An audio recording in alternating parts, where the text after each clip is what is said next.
Porn star guide, এই হচ্ছে পৃথিবীর সব থেকে বড় পর্ন স্টার। আমি তার দোয়া নিচ্ছি, সামনে আমিও বড় পর্ন স্টার হবো। ভাইয়া, সজল ভাইয়া, আপনার মতো পর্ন স্টার হতে চাই। নাটোর জেলার লালপুর থানাধীন লালচানপাড়া শাকিনের গ্রিন ভ্যালি পার্কে গত 8/9/2025 ইং তারিখে কথিত টিকটকার মোহাম্মদ সাধু নামেও একজন ব্যক্তি এই গ্রিন ভ্যালি পার্কে একটা পিকনিক স্পট ভাড়া করে এবং সেখানে তারা টিকটক বন্ধু মিলন মেলা 2026 ব্যানারে একটা সাংস্কৃতিক অনুষ্ঠানের আয়োজন করে। তো উক্ত সাংস্কৃতিক অনুষ্ঠানে দেশের বিভিন্ন জায়গা থেকে তাদের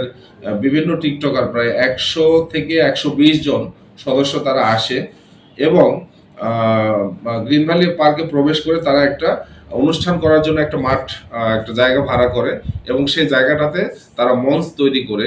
তাদের সাংস্কৃতিক অনুষ্ঠান চলতেছিল। তো ওই 8/9/2025 তারিখ দুপুর 2টা 2:30 থেকে 3টার মধ্যে তাদের অনুষ্ঠান চলাকালীন সময়ে পাশ দিয়ে রূপপুর পারমাণবিক প্রকল্পে কর্মরত 2 জন বিদেশি নাগরিক তারাও পার্কে আসে এবং তাদের অনুষ্ঠান স্থলের পাশ দিয়ে তারা যাওয়ার সময় কথিত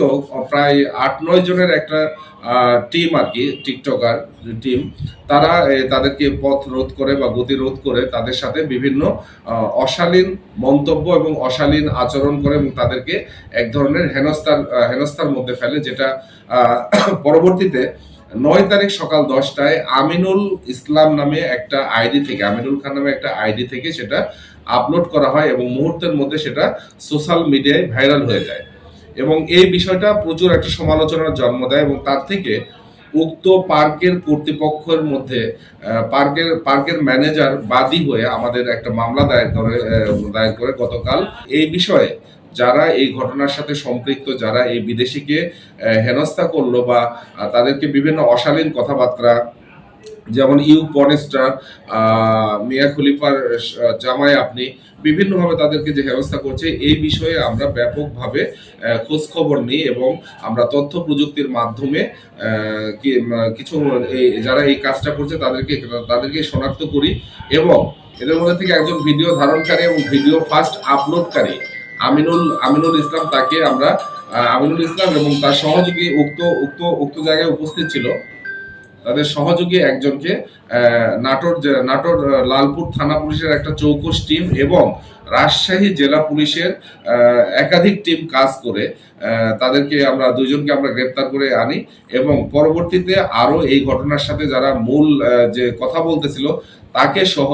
আমরা বেশ কয়েকজনকে শনাক্ত করছি, তাদের গ্রেপ্তারের প্রচেষ্টা অব্যাহত আছে। আমরা গ্রেপ্তারকৃত আমিনুল এবং রাসেল 2 জনকে আমরা আজকে বিজ্ঞ আদালতে সোপর্দ করব এবং তাদেরকে রিমান্ডের আবেদন দেব বিজ্ঞ আদালতে। বিজ্ঞ আদালত রিমান্ডের আবেদন মঞ্জুর করলে তাদেরকে জিজ্ঞাসাবাদ করে এই মামলার ঘটনা সংক্রান্ত আরো যেগুলো বিষয় আছে, যারা জড়িত আছে সবাইকে আইনের আওতায় আনার জন্য আমরা সচেষ্ট আছি।